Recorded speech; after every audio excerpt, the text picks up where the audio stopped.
Hello again, race fans. Welcome back to the channel. The other day I was going through my computer clearing out some files and I ran across some that I totally forgot about. And when I took a closer look, I thought, somebody else might want to see this. Maybe. I don't know. Anyway, this originates about 4 years ago, back when we documented our process for building tables for our slot car track. And shortly after posting that video, we received a correspondence from viewer Gus, who said that he used our video to build the tables for his slot car track too, which was really cool because, hey, somebody actually used our instructional video to build something. And he sent over pictures, and I'll be darned if he didn't absolutely nail it. Just pretty much followed it to the letter, to the extensions for the long and short edges of the table to accommodate different layouts, all the way to the same fast-growing hydroponic hybrid turf that we put on top. This is a cross, bluegrass, Kentucky bluegrass, featherbed bench, and Northern California sensimilla. Now, at the same time, Gus had asked me if I could design a layout for him, and I'm like, absolutely. Asked him what he had in mind, and he didn't really know. He just said, I got a starter set, so just get me something cool, and I'll go out and get everything I need to put it together, which was the perfect answer. For me, anyway, it's like, hey, cool, like no restrictions, right? Now, I already had about, a lot of designs that I had been working with. Some of them just experimental, other ones maybe I would actually build, maybe not, I don't know. So I picked a few of them that thought would work for him and sent him over, and he picked one of them that I called JRock.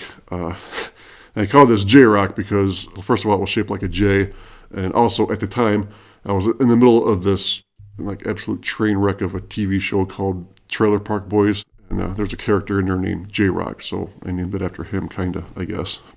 And so anyway, Gus went out and bought all the pieces he needed to put this thing together, and then he sent me a video when he had the basic track plan done, just no extras, no guardrails or shoulders or anything yet. But it was really neat though seeing that, because this is a track I designed but I never built, and so it was cool to see it really come to fruition. And I'm watching that too, and I realized I really like that track plan because it incorporates pretty much everything I try to get into a track, which one of those is accessibility, and to be sure that there's nowhere on the track that you can't reach really easily. And on this one, there's nowhere here that you'd have to reach more than, say, 3 feet to get to a D-slotted car. And also it uses all the turns. And when I say all the turns, I don't mean all the turns I've got, but rather all the radii of turns. Rad 1 and 2 for the slower, more technical sections, and the rad 3 and 4 for the faster areas of the track.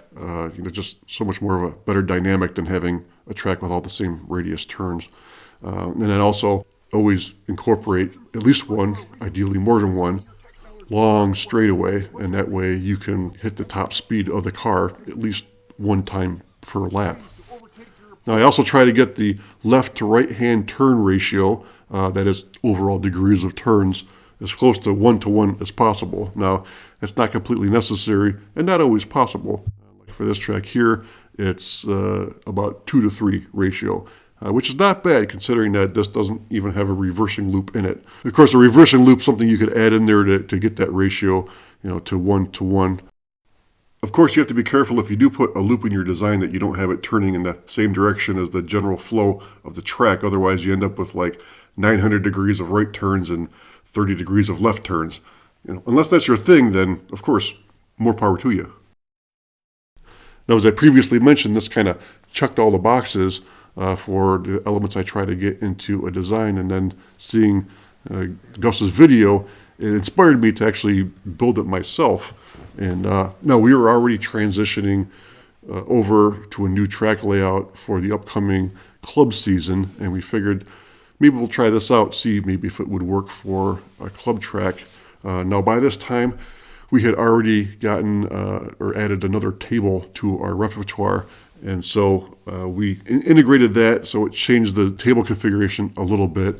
And then we also changed up the track a little bit also. For example, we moved the pit from the front stretch to the inside of this turn here.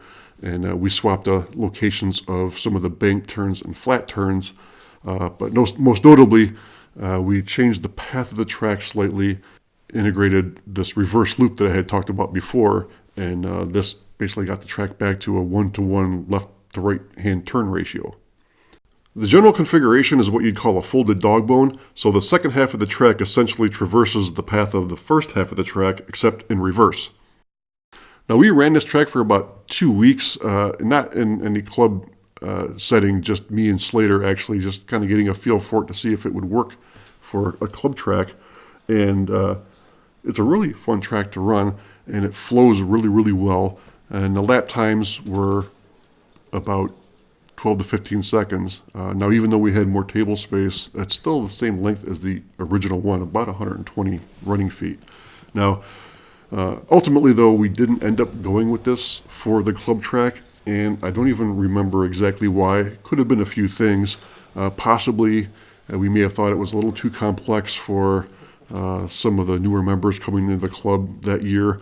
Maybe could have been a visibility issue where we have some overpasses in this area here, even though we could have remedied that actually. But probably it was because we wanted to build the club track design where we had the subterranean section in it, which is the one that we still run right now.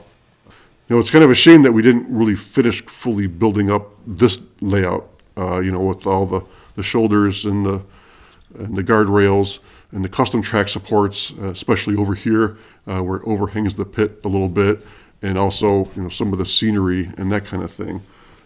Now, at the time that I had sent this track plan to Gus, I also put it up on our website for people to download. If you're interested, it's still there.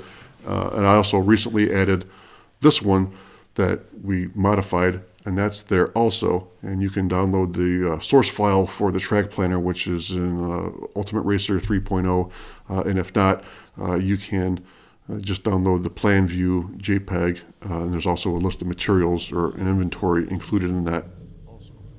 And that's the long lost footage of the club track that never was, at least never was for our club anyway. And that's all for me. We appreciate you watching. If you enjoyed the video, give it a thumbs up, subscribe if not already, and we'll see you at the finish line.